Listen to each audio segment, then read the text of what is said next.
कैवल्य उपनिषद का शांति पाठ। ओम विश्वानि देव सवितर दुरितानि परासु यद्भद्रं तन्नयासु। ओम भद्रं कर्णेभिः शृणुयाम देवा भद्रं पश्येमाक्षभिर्भद्राणैरङ्गैस्तुष्टुवासंस्तैरविषेम देवहितं यदायुः। स्वस्ति न इन्द्रो वृद्धश्रवाः स्वस्ति नः पूषा स्वस्ति नस्तारक्षो वरिष्ठदेवी स्वस्ति ददातु। ओम शांति शांति शांति। ओम माने परब्रह्म परमात्मा। सारे देवगण, ये शांति पाठ है। कह रहे हैं कि हे देवगण, हम अपने कानों से सदा कल्याणमय वचन सुने। हे आराध्य देव, हम अपने नेत्रों से कल्याणमय ही देखें। हमें जो आयु प्राप्त हुई है उसे हम सुदृढ़ अंगों और स्वस्थ शरीर से आपकी आराधना करते हुए व्यतीत करें। प्राचीन और विस्तृत सुयश वाले इंद्र, संपूर्ण विश्व का ज्ञान रखने वाले पूषण माने सूर्य, सब अरिष्टों से बचाने वाले वायु अथवा गरुड़ और बुद्धि के स्वामी बृहस्पति हमारे लिए कल्याण करें। हमारे तीनों प्रकार के तापों की शांति हो। प्रार्थना करने का नियम क्यों है? प्रार्थना का एक रहस्य है कि जिस प्रकार हम जैसे भी शब्दों को दोहराते हैं, हमारे अंदर मन में उसी प्रकार के चित्र अंकित होते हैं। हर शब्द का एक चित्र होता है, एक आकार होता है। वैसा ही आकार हृदय में अंकित होता है। उसी प्रकार की हमारी भावना बनती, उसी तरह के हमारे भाव बनते और फिर भाव के अनुसार ही हमारी आध्यात्मिक जीवन में गति होती। अभी हम कोई शब्द न दोहराएं, कोई शब्द न पढ़ें, कुछ प्रार्थना न करें, तो हमारे अंदर कोई शुभ भाव भी निर्माण नहीं होगा। शुभ भाव का निर्माण तभी होगा जब हम सुंदर शब्दों को दोहराते रहते हैं। अशुभ देखने सुनने वाले क्रमशः अशुभ भावनाएं से अपने हृदय को भरे रहते हैं। इसके विपरीत सर्वत्र शुभ देखने सुनने वाले लोग उत्साहित होकर शुभ की ओर बढ़ते रहते हैं। वातावरण के प्रभाव से हर व्यक्ति का मन प्रभावित होता रहता है। अतः जिनको अपना विकास चाहिए, दो प्रकार के व्यक्ति हैं। एक को तो अपना विकास चाहिए और एक को सुख चाहिए। पंच ज्ञानेंद्रियों का, अपने मन का उसको सुख चाहिए। तो जिसको सुख की ज्यादा कामना है उसको अपने विकास की परवाह नहीं है। उसको विकास से कोई लेना देना नहीं है। विकास के साथ थोड़ा सुख से अपने को अलग हटाना पड़ता है। विकासशील व्यक्ति ये जानते हैं कि दूषित वातावरण में उनकी वृद्धि किस तरह नहीं होती, और तो ये हम लोग समझते हैं आध्यात्मिक होने का अर्थ है निष्क्रिय होना। ऐसा नहीं है। आध्यात्मिक अर्थ का होने का अर्थ है अति सक्रिय होना। भाई अभी आपका केवल इंद्रिय सक्रिय है, शरीर सक्रिय है, मन सक्रिय, और आध्यात्मिक व्यक्ति का सब कुछ सक्रिय होता है। आध्यात्मिकता का अर्थ निष्क्रियता नहीं है। निष्क्रिय होकर भौतिक संपन्नता की उपेक्षा करनी पड़ती है। बाह्य संसार, शरीर या अंतःकरण में से किसी की उपेक्षा करना आध्यात्मिक पूर्णता के लिए बाधक है। इसलिए ऋषि भगवान से प्रार्थना करते हैं कि हमें जो जीवन मिला उतने दिन हम स्वस्थ और शक्तिमान रहें। हमारा शरीर, हमारा एक एक अवयव सुदृढ़ और सुस्पष्ट हो। हम अपने जीवन को भोग विलास या निष्क्रियता में न बिताकर देवताओं की उपासना अर्थात उच्च आध्यात्मिक मूल्यों को प्राप्त करने में लगावें। देवता वे चेतन शक्तियां हैं जो हमारी इंद्रियों में और पंच महाभूतों में व्याप्त रहकर उनका संरक्षण, संचालन और नियमन करती है, जिसके अंतर्गत हमारा जीवन कहलाता है। उनके देवताओं के अनुकूल रहने से हमारी इंद्रियां सुगमता पूर्वक सन्मार्ग में लगी रहती हैं और प्राकृतिक प्रकोपों से हमारी स्वतः रक्षा होती रहती है। हमारा कठिन से कठिन प्रारब्ध भी बहुत सरल होकर निकल जाता है। अतः उनकी प्रार्थना करना उचित है, जिनका सुयश सबोर फैला किसका, देवताओं का। जैसे देवराज इंद्र, सर्वज्ञ पूछा कहते हैं जब सूर्य का उदय होता उस स्थिति में। अरिष्ट निवारक तार्क्ष, बुद्धि के स्वामी बृहस्पति, ये सभी देवता भगवान की कार्यकारिणी शक्तियां हैं। जैसे सभी सरकारी कर्मचारी और अधिकारी राष्ट्रपति की शक्ति से ही और उसी की ओर से कार्य करते हैं, वैसे छोटे बड़े सभी देवता भगवान की दिव्य विभूतियां हैं। सब उन सब से अनुकूल होने की प्रार्थना भगवान की प्रार्थना है। अंत में जो 3 बार शांति शांति कहा जाता है, उससे त्रिविध तापों की शांति हो, आदि दैविक ताप शांत हो, आदि भौतिक ताप शांत हो, आध्यात्मिक ताप शांत हो। देवताओं के विपरीत और असंतुष्ट होने से, जब देवता विपरीत और असंतुष्ट होते हैं किसी भी व्यक्ति से, तो आदि दैविक ताप उत्पन्न होते हैं। आपको पता ही नहीं चलेगा क्या क्या होता है। सबसे पहले उसमें बुद्धि पे प्रभाव पड़ता है। बुद्धि मंद हो गई, बुद्धि में विचारशीलता नहीं रही, तो फिर आपके कर्म भी वैसे हो जाएंगे, आपका मन भी वैसा हो जाएगा। और प्रकृति के प्रकोप आदि भौतिक ताप है, जो प्राकृतिक प्रकोप आते रहते हैं, जैसे अतिवृष्टि, अनावृष्टि, भूस्खलन, अग्निदाह आदि। आध्यात्मिक ताप का कारण व्यक्ति स्वयं होता है, जैसे व्यक्ति का प्रमादी होना, व्यक्ति का जड़ता होना, व्यक्ति में संशय अधिक रहना, श्रद्धा का अभाव, निष्ठा का अभाव, प्रज्ञा का अभाव, अज्ञान आदि। ये तीनों प्रकार के ताप शांत रहें तभी किसी तरह का अध्ययन या अध्यापन संभव है, नहीं तो व्यक्ति नहीं कर सकता, भजन भी नहीं कर सकता। प्रथम खंड विषय प्रवेश कर रहे हैं। अथ श्वालायनो भगवन्तं परमेष्टिनमुपसमेत्योवाच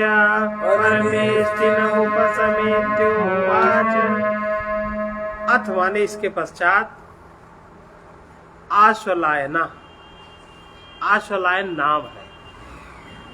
आश्वलायन ने भगवान ब्रह्मा के निकट पहुंचकर वाच माने उनसे कहा।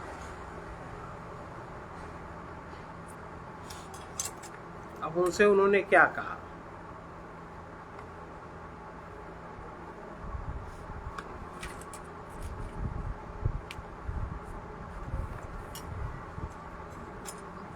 अदेहि भगवन् ब्रह्म विद्यां वरिष्ठां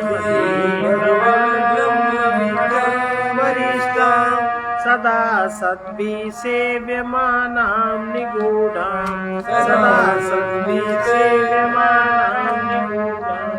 यया चिरात् सर्वपापं व्यपोय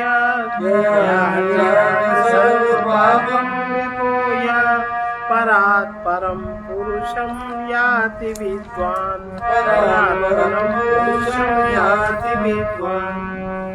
हे भगवान, मुझे उस सर्वोत्कृष्ट तत्व ज्ञान का उपदेश दीजिए जिसका सत्पुरुष सदा अनुशीलन किया करते हैं, जो अत्यंत गूढ़ है। विद्वान लोग उस ज्ञान के द्वारा सब पापों से मुक्त होकर परम पुरुष अर्थात आत्मा को प्राप्त करते हैं। प्रायः सभी उपनिषदों में प्रश्नोत्तर के रूप में ज्ञान कहा गया है। शिष्य साधन चतुष्टय का अभ्यास करके गुरु के पास जाता है या गुरु के निकट रहकर कुछ काल तक वो साधन चतुष्टय का अभ्यास करता है। अब साधन चतुष्टय क्या है? साधन चतुष्टय के अंतर्गत विवेक, वैराग्य, षट संपत्ति और मुमुक्षता, ये चीजें आती हैं। सत और असत का ज्ञान विवेक है। विषयों में अनासक्ति वैराग्य है। सम, दम, उपरत, तितिक्षा, श्रद्धा और समाधि, ये 6 प्रकार की संपत्तियां हैं। इसका अर्थ है शम का अर्थ है मन का निग्रह, दम का अर्थ है इंद्रियों का निग्रह, और उपरति का अर्थ है संसार से तटस्थ रहना। तितिक्षा का अर्थ है ज्ञान पूर्वक कष्ट सहने का अभ्यास। श्रद्धा का अर्थ है गुरु और शास्त्र वचनों में पूज्य भाव, और समाधान का अर्थ है समस्त शंकाओं की निवृत्ति। मुमुक्षता का अर्थ है मुक्त होने की प्रबल जिज्ञासा। इनमें से किसी के भी अभाव में व्यक्ति ज्ञान प्राप्त करने का अधिकारी नहीं होता। उसकी मानसिक स्थिति वैसी नहीं होती कि वो तत्व ज्ञान की गहन समस्याओं को समझ नहीं सकता।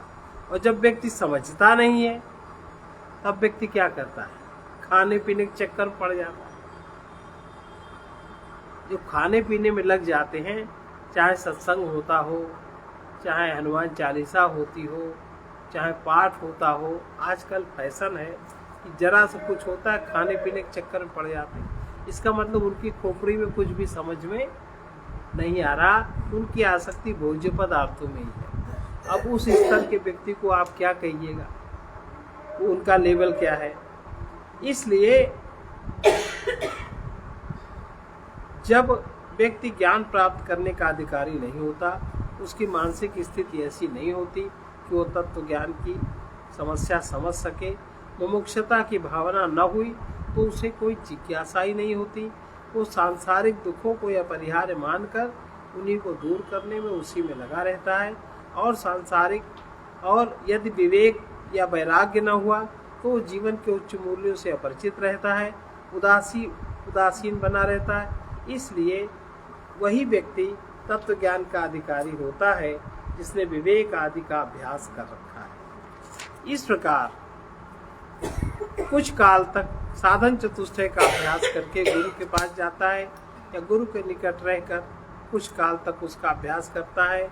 फिर गुरु की स्वीकृति पाकर उचित अवसर पर प्रश्न उपस्थित करता है। अधिकांश उपनिषदों में यही विधान है। लाघव नियम के कारण जहाँ कहीं गुरु शिष्य का उल्लेख नहीं है, वहाँ भी ऐसा प्रतीत होता है कि कोई गुरु किसी प्रश्न का उत्तर दे रहा है। बोलचाल की भाषा में ग्रंथ रचना के नियमों का पालन नहीं किया जाता। उनमें पुनरुक्ति हो सकती है और किसी प्रकार भाषा की सुंदरता का भी ध्यान नहीं रहता। इस प्रकार से यहाँ भी जैसे आश्वलायन ब्रह्मा जी से पूछते हैं, स्पष्ट रूप से उन्होंने ब्रह्म विद्या का निरूपण करने का निवेदन किया। चाहे जितना प्रश्न स्पष्ट हो उतने ही स्पष्ट उत्तर मिलने की संभावना रहती है। अस्पष्ट प्रश्न का अर्थ है प्रश्नकर्ता अपनी वास्तविक समस्या छिपा रहा है, प्रकारांतर से कुछ और पूछता है, उसके मुंह से कुछ और निकलता है, उससे उसके शब्द का मत स्पष्ट नहीं होता। इसलिए सावधान होकर के प्रश्न पूछना चाहिए। जैसे कि याज्ञवल्क्य जी भारद्वाज जी से पूछते रामायण में, नाथ एक संसव बड़ मोरे, करगत वेद तत्व सब तोरे, कहत सो मोहि लागत भय लाजा, जो न कहूँ बड़ होय काजा, संत कहीं असिनीति प्रभु, श्रुति पुराण मुनि गाव, होय न विमल विवेक उर, गुरुसन करे दुराव। जब तक आप किसी ज्ञानी व्यक्ति से दुराव करते, दुराव तो रहता ही, बहुत सारी बातों में रहता है। पहली बात तो कोई ज्ञानी है और किसी को ज्ञानी के प्रति ज्ञानी है विश्वास ही नहीं होता, क्योंकि ज्ञानी की सुलभता इतनी सहज होती है, उतनी सुलभता आप संसार में कहीं देखते नहीं। तो पहली बात तो विश्वास ही नहीं टिकता। तो जब विश्वास नहीं तो दुराव तो रहेगा ही, दुराव तो रहता ही। इसलिए यहाँ पर जो आश्वलायन के प्रश्न को 2 भागों में बांट सकते हैं। एक तो कह रहे हैं भगवान सदा सद्भि सेव्यमानाम निगुणाम वरिष्ठाम ब्रह्म विद्याम अधि। और दूसरे जया विद्वान अचिरात सर्व पापम व्यपोय परात परम पुरुषम याति। पहले भाग में जिज्ञासा की गई है कि आप सत्पुरुषों के द्वारा सदा अनुशीलन की जाने वाली ब्रह्म विद्या का निरूपण करें, और दूसरे भाग में उसका लक्ष्य निर्दिष्ट किया गया। उस ब्रह्म विद्या के द्वारा विद्वान पुरुष पापों से छूट जाते हैं। विद्वान पुरुष, क्योंकि ब्रह्म विद्या मूर्खों को प्राप्त नहीं होती, और परम तत्व की प्राप्ति कर लेते हैं। ध्यान देने की बात है, ब्रह्म विद्या के साथ कई विश्लेषण है, उनसे ब्रह्म विद्या की महिमा का परिचय मिलता है।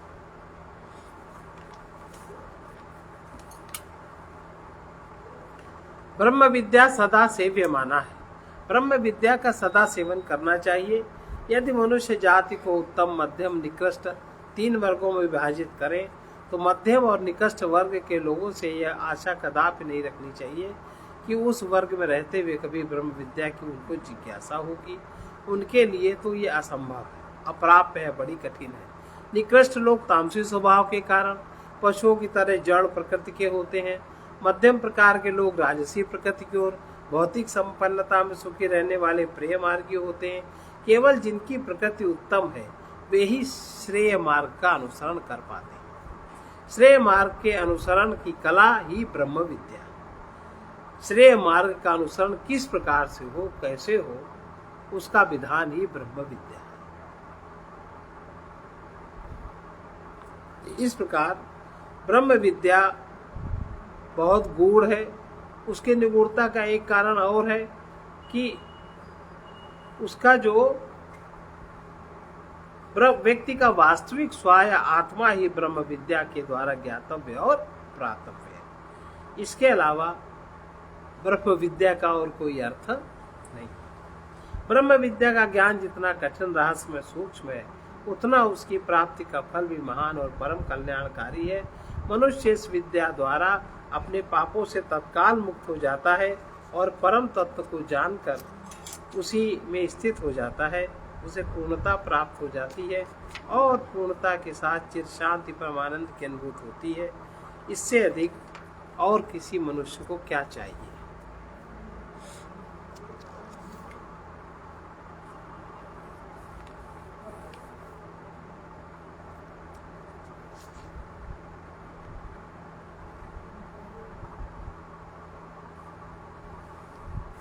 गीता के अनुसार काम, क्रोध, लोभ, नरक के 3 द्वार अर्थात पाप के कारण हैं। इनके वश होकर जो कर्म किए जाते हैं उनके पाप रूप होने की पूर्ण संभावना है। काम, क्रोध, लोभ को एक शब्द में वासना भी कहा जा सकता है, और वासना ही पाप। वासना काम का पर्याय है। वासनाओं के कारण कामना उत्पन्न होती है। कामना पूर्ति के मार्ग में बाधा कामना को हिंसक रूप प्रदान करती है। कामना ही क्रोध रूप में धारण करती है। कामना का दूसरा रूप लोभ भी है।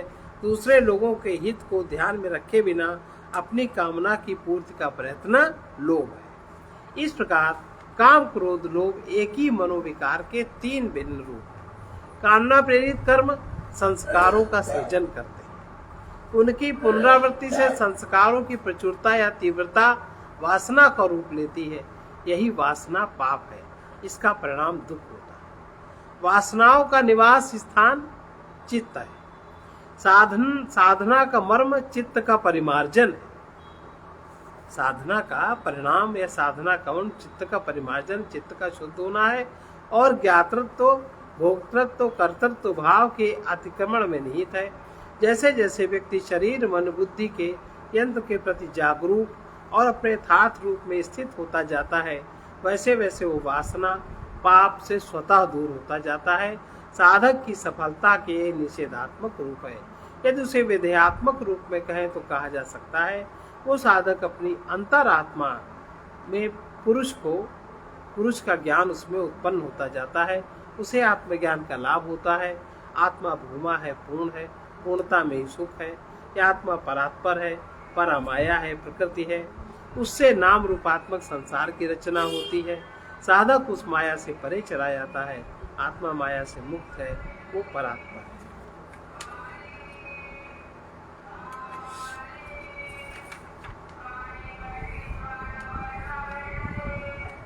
अब इसमें आश्वलायन के इस प्रश्न पर उत्तर में ब्रह्मा जी ने दो बातें बताई। एक तो ब्रह्म ज्ञान कैसे किया जाता है, दूसरे ब्रह्म या परम तत्व क्या है। भारतीय दर्शन केवल तत्व का निरूपण और विवेचन करके ही पूर्ण नहीं होता, उसके साथ जीवन विधि साधना पद्धति का भी निर्देश है, जिसका अभ्यास कर हम स्वयं परम तत्व का अनुभव करने लगते हैं, हमें उसका संशय रहित ज्ञान हो जाता है। दूसरा इसका श्लोक है, तस्मै सहोवाच पितामहश्च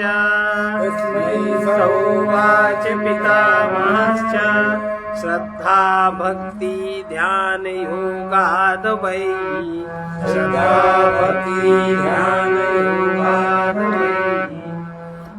तब ब्रह्मा ने उससे निश्चय करके कहा कि तुम उसे श्रद्धा भक्ति और ध्यान योग के द्वारा जानो। ब्रह्मा ने निश्चय किया कि हमें ये किस स्तर के साधक हैं, किस तरह के हमें इनसे बात करनी है। आश्वलायन के प्रश्न पर करने पर ब्रह्मा ने सबसे पहले ब्रह्म विद्या प्राप्त करने की विधि बताई। उस विधि से अभ्यास करने पर तत्व का ज्ञान जिस क्रम और जिस रूप में होता है उसका उन्होंने वर्णन बाद में किया।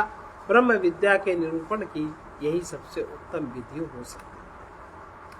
तब ब्रह्मा ने उनसे निश्चय करके कहा कि तुम उसे श्रद्धा भक्ति ध्यान योग के द्वारा जानो। श्रद्धा भक्ति ध्यान योगाद वै, उसके द्वारा जानो।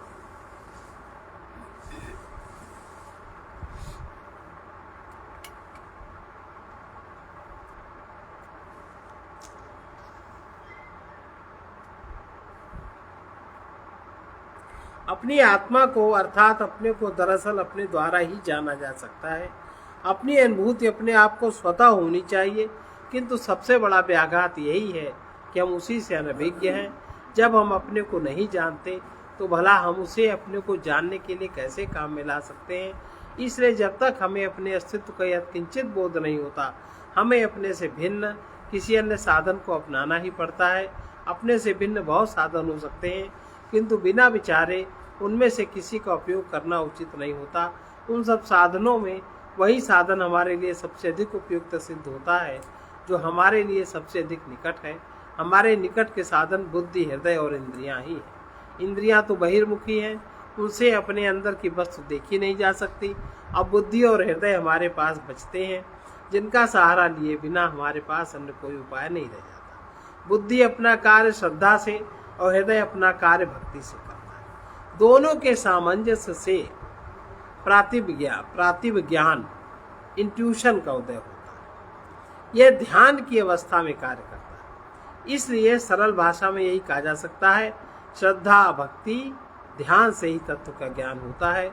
बुद्धि का एकमात्र कार्य श्रद्धा होता तो श्रद्धा के स्थान में बुद्धि शब्द का प्रयोग किया जा सकता था, किंतु ऐसा नहीं है। बुद्धि के अन्य कार्य विश्लेषण करना, चयन करना, निर्णय करना, अनुमान करना भी है। ब्रह्म विद्या के सैद्धांतिक पक्ष का अध्ययन करने के लिए बुद्धि के सभी कार्य निश्चय उपयोगी होते हैं, किंतु जब तत्व की अनुभूति करने के लिए साधक आगे बढ़ता है तो उसे श्रद्धा का आश्रय लेना होता है। गुरु और शास्त्र के वाक्यों में सत बुद्धि ही श्रद्धा है। गुरु शास्त्र सम्मत उपदेश देते हैं। शास्त्रों में जो कुछ भी लिखा है वो हमारे गुरुओं के वचन है। इसलिए हम दो में से किसी भी एक का अनुसरण करें तो उसमें श्रद्धा होनी चाहिए, केवल होनी चाहिए। समझ कर श्रद्धा कर लेना अंधविश्वास है, और इससे बचने के लिए गुरु से अपनी सब शंकाओं का समाधान करें। जब तक शंकाएं रहें विनम्रता पूर्वक श्रवण करता रहे।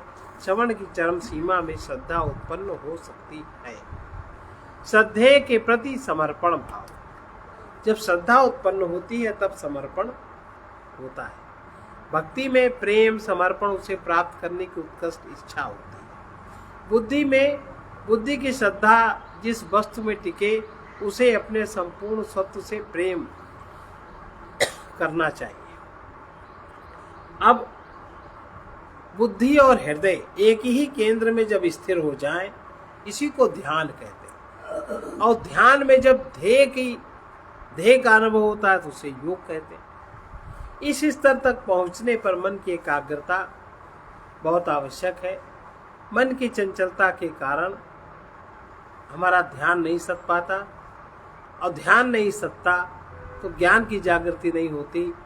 ज्ञान की जागृति नहीं होती तो हमें आत्म अनुभव भी नहीं होता। और इस प्रकार से हृदय और बिंदु के एक बिंदु पर केंद्रित होते ही प्रातिभ ज्ञान की ज्योति जलती है। यह आत्मा की अपनी चेतना है। इस चेतना में आत्मा अपना अस्तित्व व्यक्त करने लगती है। पूर्व जन्म के संस्कार की बात छोड़ दें तो इस जीवन में बिना स्वयं प्रयत्न किए किसी को ऐसी अंतर्दृष्टि प्राप्त नहीं होती। साधक को परम तत्व ज्ञान प्राप्त करने के लिए अपने प्रयत्न से उसे उत्पन्न करना पड़ता है। संक्षेप में श्रवण मनन निधिध्यासन ही एकमात्र ऐसी प्रक्रिया है जिससे तत्व ज्ञान प्राप्त हो सकता है। इसी को श्रद्धा भक्ति और ध्यान योग कह सकते हैं। अगला श्लोक। न कर्मणा न प्रजया धनेन त्यागे नैके अमृतत्वमानशु परेण नाकं निहितं गुहायां विभ्राजते यद्यतयो विशन्ति।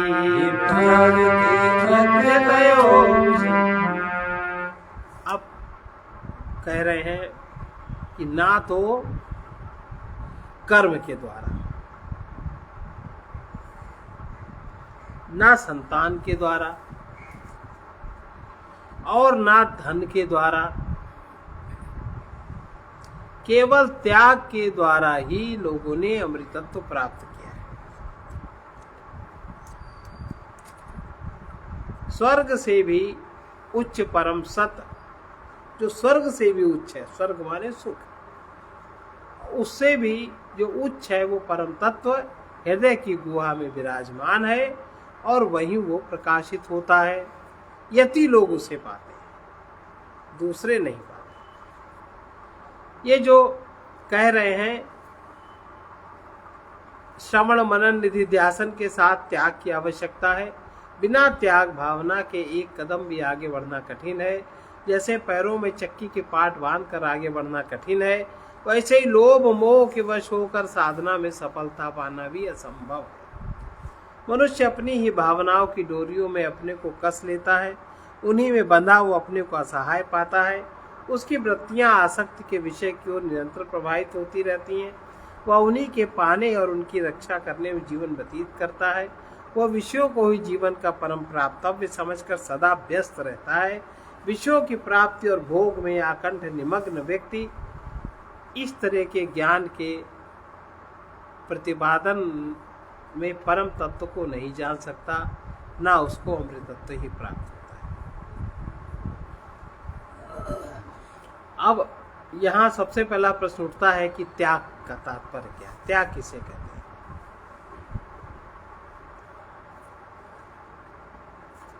अनासक्ति, अनासक्ति पूर्वक जीवन ही त्याग है। अनासक्त, कहीं भी आसक्त न होना ही वैराग्य है, और उस वैराग्य में अपने अहंकार का अभाव त्याग। ये सबसे छोटी परिभाषा है।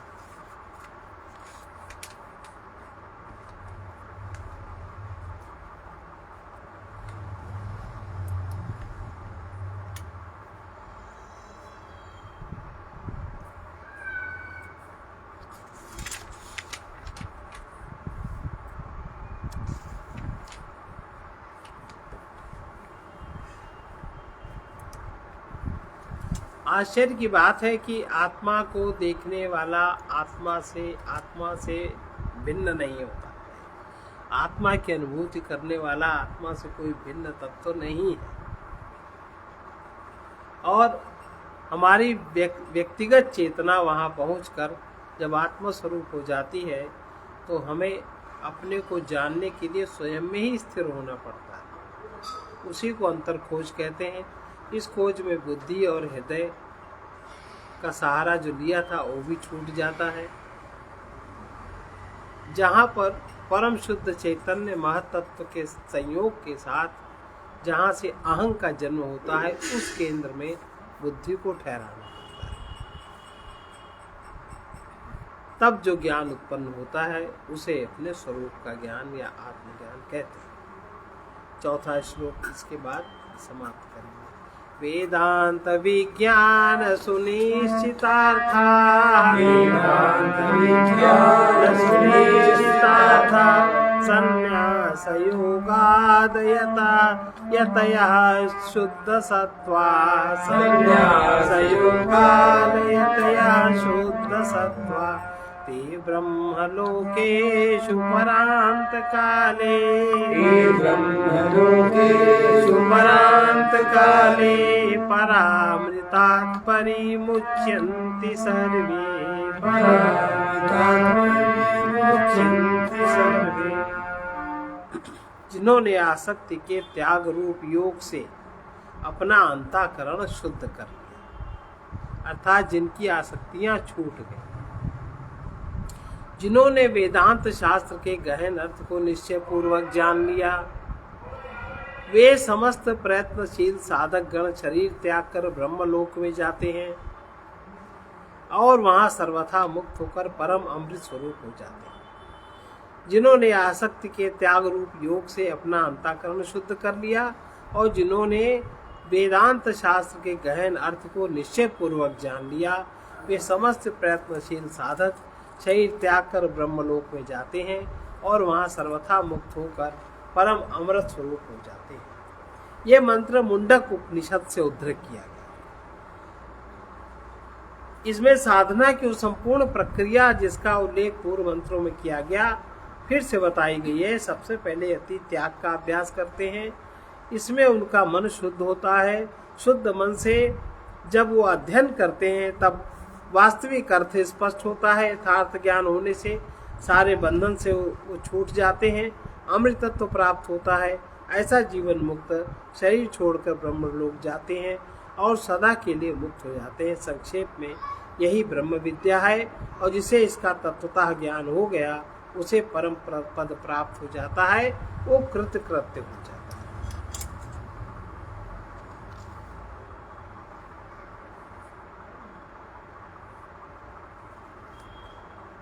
अब अंतःकरण की शुद्धि, मन की शुद्धता बहुत आवश्यक है। मन की अशुद्धता क्या है जिसे दूर कर मन को शुद्ध किया जा सकता है? मन की अशुद्धता 3 प्रकार की है: मल, विक्षेप और आवरण।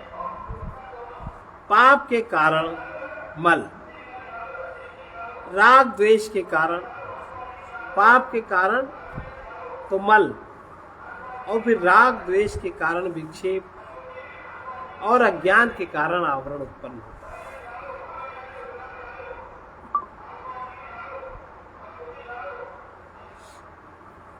पाप के कारण मल उत्पन्न होता है, राग द्वेष के कारण विक्षेप होता है और अज्ञान के कारण आवरण उत्पन्न होता है। हरि नाम स्मरण से पाप, वैराग्य से राग द्वेष और तत्वमसि आदि महावाक्यों के चिंतन से अज्ञान की निवृत्ति होती है। जहाँ तक बुद्धि की अशुद्धि का प्रश्न है, यह विषय लोलुप मन की अधीनता के कारण है। जब तक बुद्धि यह जानने में समर्थ नहीं है कि मनुष्य का हित किस बात में है और जब तक इस बात की परीक्षा किए बिना वह इंद्रियों की इच्छा अनुसार आचरण करती है बुद्धि, तब तक शुद्ध बुद्धि नहीं कहा जा सकती। अतएव बुद्धि का मन और इंद्रियों के अधीन नहीं होने देना चाहिए। बुद्धि को मन और इंद्रियों के अधीन नहीं होने देना चाहिए। ऐसा उपाय करना चाहिए जिससे मन और इंद्रियां बुद्धि के अधीन रहे। इसलिए विचार पूर्वक जीवन ही सर्वोपरि जीवन कहा जाता है। सत्व को शुद्ध करने का उपदेश सनत कुमार जी नारद जी को देते हैं।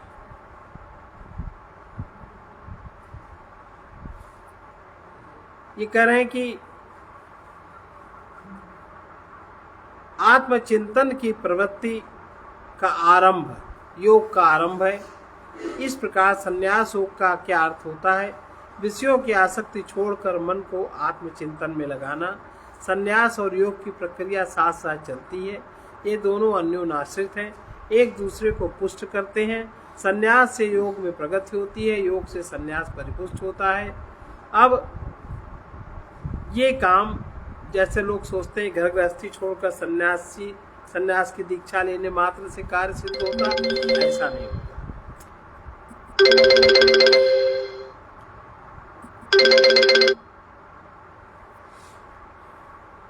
इस प्रकार सत्व को शुद्ध करने का उपदेश सनत कुमार जी नारद जी को देते हैं। वे सत्व शुद्ध करने की विधि इस प्रकार बताते हैं। आहार शुद्धौ सत्व शुद्धि, सत्व शुद्धौ ध्रुवा स्मृति, स्मृतिर्लाभे सर्वग्रंथीनां, विप्रमोक्षस्तस्मै मृदित कषायाय, विप्रमोक्षस्तस्मै मृदित कषायाय तमस्पारं दर्शयति। अर्थात आहार शुद्ध होने पर निश्चल स्मृति होती है। स्मृति की प्राप्ति होने पर संपूर्ण ग्रंथियों की निवृत्ति हो जाती है। इस प्रकार जिनकी वासनाएं क्षीण हो गई हैं, उन नारद को भगवान सनत कुमार ने अज्ञान अंधकार का पाठ दिखाया। यहाँ सत्व शुद्धि का हेतु आहार बताया है। अब इसकी व्याख्या शंकराचार्य जी इस प्रकार करते हैं। आह्यत इत्याहारा, अर्थात जिसका आहरण किया जाए उसे आहार कहते हैं।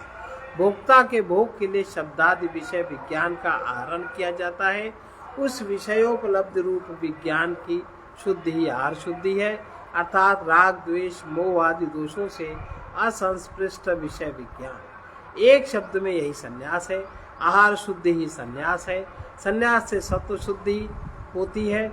सत्व शुद्धि के आगे की प्रक्रिया में ब्रह्मा जी सनत कुमारों के वचनों में साम्य है।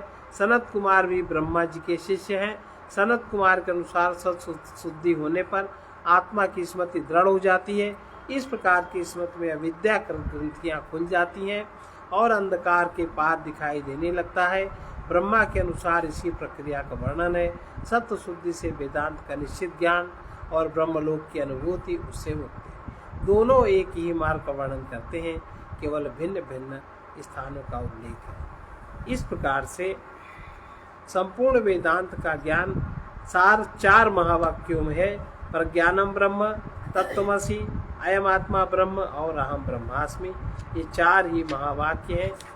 ये महावाक्य इसलिए नहीं कहे जाते कि बहुत बड़े हैं, बल्कि इनमें बहुत बड़े ज्ञान को समाहित किया गया है, इसलिए ये महावाक्य कहे जाते हैं।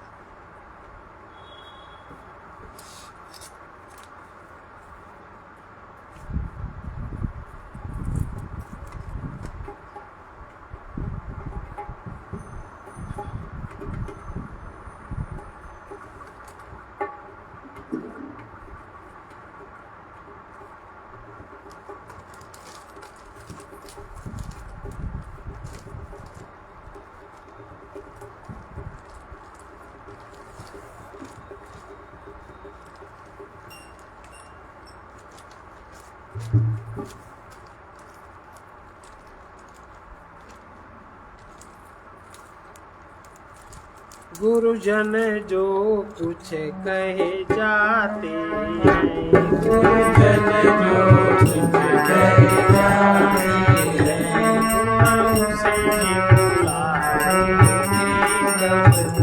तुम उसे बुलाओगे कब तक।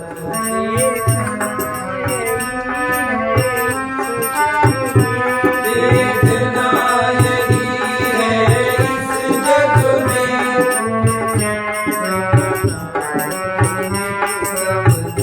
तुम चैन मनाओगे कब तक। अगणित अभिमानी चले गए, अगणित अभिमानी चले गए, माया ममता से चले गए, माया ममता से चले गए। वे ले न गए गौरी संग में, वे न गए गौरी संग में,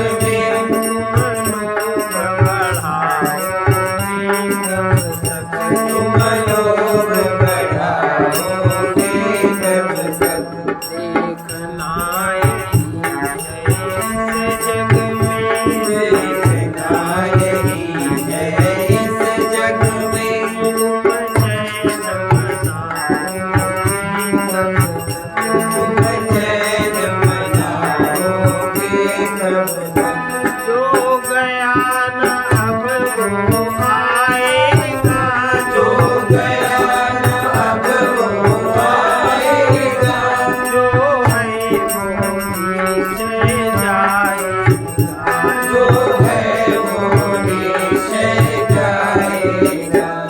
जब कोई यहाँ न रह सकता, जब कोई सदा न रह सकता, तब तुम रह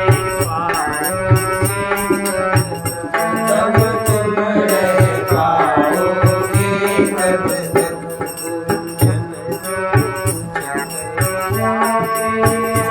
गुरुजन जो कुछ कह जाते हैं, तुम उसे तुम उसे बुलाओगे कब तक। जिसको गा कर रोना होता, जिसको गा कर रोना होता, जिसको पाकर सोना होता, जिसको पाकर रोना होता, उस नश्वर वैभव के उस नश्वर वैभव सुख के ये गीत सुनाओगे। यह गीत सुनाओगे कब तक।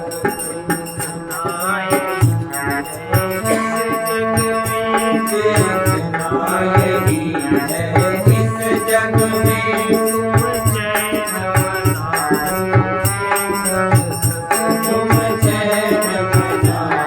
मनाओगे कब तक। मिलती है परम शांति जिससे, मिलती है परम शांति जिससे, मिटती है दुखद क्रांति जिससे, मिटती है दुखद भ्रांति जिससे। ऐ पथिक उसी परमेश्वर की है पथिक उसी परमेश्वर की, तुम शरण तुम शरण आओगे कब तक।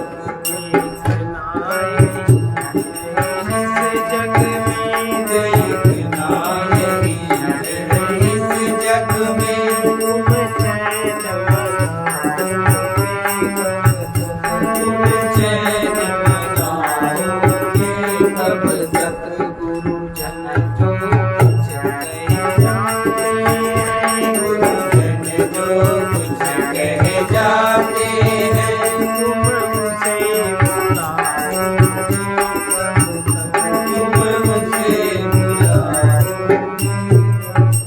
इसका संत वचन है, तुम भले ही ध्यान न दो, परंतु दुख सागर में इसलिए, दुख संसार में इसलिए है कि तुम विनाशी सुख से विरक्त होकर आनंद को प्राप्त करो।